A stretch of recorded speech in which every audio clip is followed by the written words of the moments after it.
here we go. I'm trying to recreate what sit.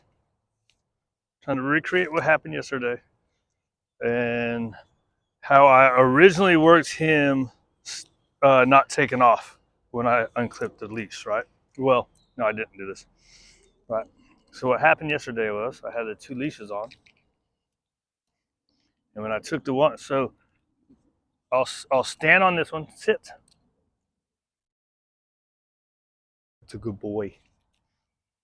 And what you do is you just clip the leash. If he doesn't move, he stays, right? So the second leash is to prevent him from running off. Now, does he know that second leash is on there? I don't know, but you're getting the repetitions, right? So you do. What's up, buddy? What's up with you? You got to go poo poo, huh? He's got to go poo poo. So you can sit here and you go. If you do it one leash, you just make the sound, right? Make the sound and feed. Make the sound and good boy and feed, right? Make the sound and feed. So your second leash is to prevent. That's a good boy. Sit, right? So now you take it off. See, and he hits the leash, and you come back over here. Good. I don't reward that because he ran off, right? So he had a little bit too much leash, but you saw he's going to run and he hits the pressure. So he's looking at the leash. Good boy. And I kind of don't care if he breaks the sit and down. That, to me, doesn't matter with this guy. We're just working on him not running off, right?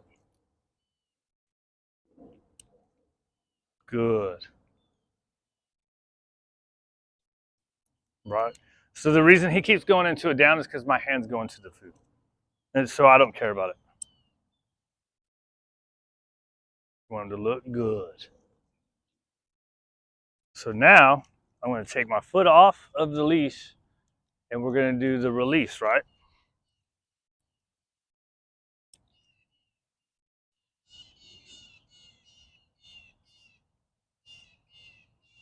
See, he's looking for the food. He's good, right?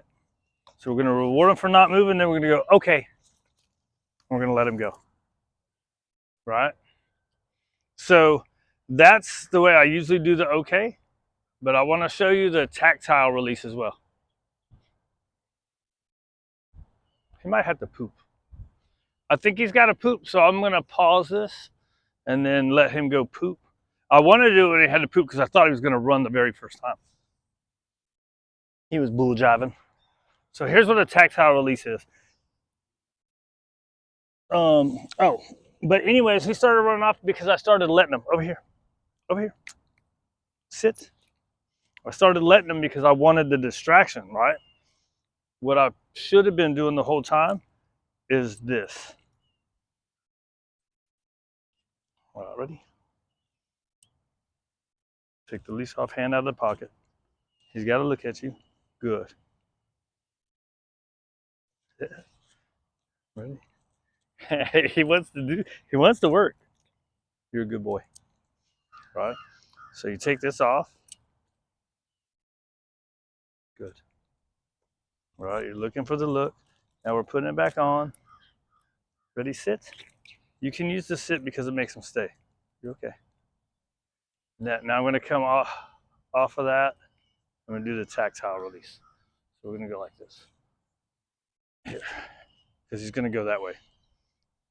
So then he looks. Okay. Go ahead. Go ahead. It's my guy. Oh, it's my guy. That's my guy. Ready? Let's see if he does it with the second one. So now let's do it with no leash on. Ready? Over here.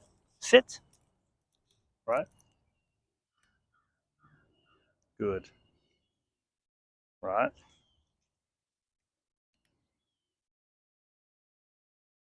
This is the way I did it initially. Right? And then what I should have done when I started releasing them separately is, right, because I didn't want the okays to mess the other dogs up. Right? So what I should have done is, Waylon, okay. Right? Boop. Okay. Go ahead. You're free. I should have done something like that. I usually don't do the tactile thing. That's just something I saw. Okay.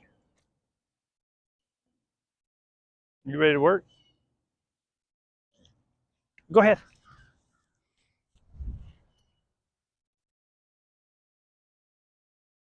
But anyways, I started letting him get away, and he he would just kind of lollygag off over to this tree, but he never bolted until everybody else was released.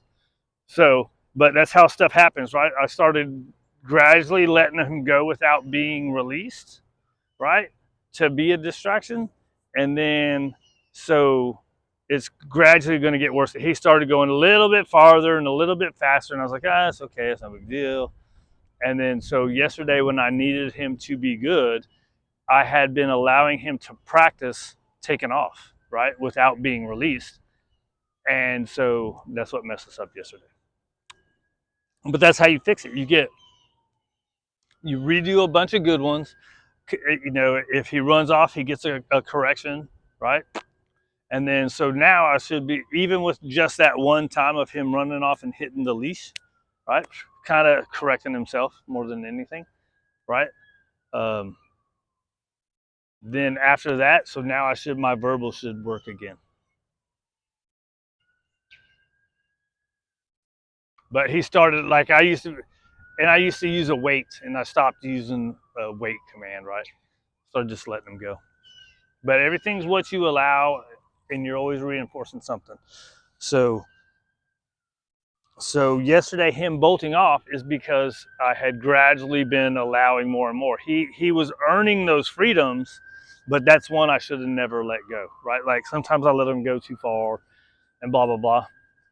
But that's one I should have never let go because that makes it harder on all the other dogs. Which, again, I wanted it as a distraction for the other dogs. I just didn't want it to be like yesterday's where he bolts off, you know. So what I should have started doing is releasing and then working on the other dogs at that moment. Instead, I was not releasing him, so now he just thinks as soon as I take the leash off, he can go. That's where I was going. God, it took a long, winding road to get there, right? Blah.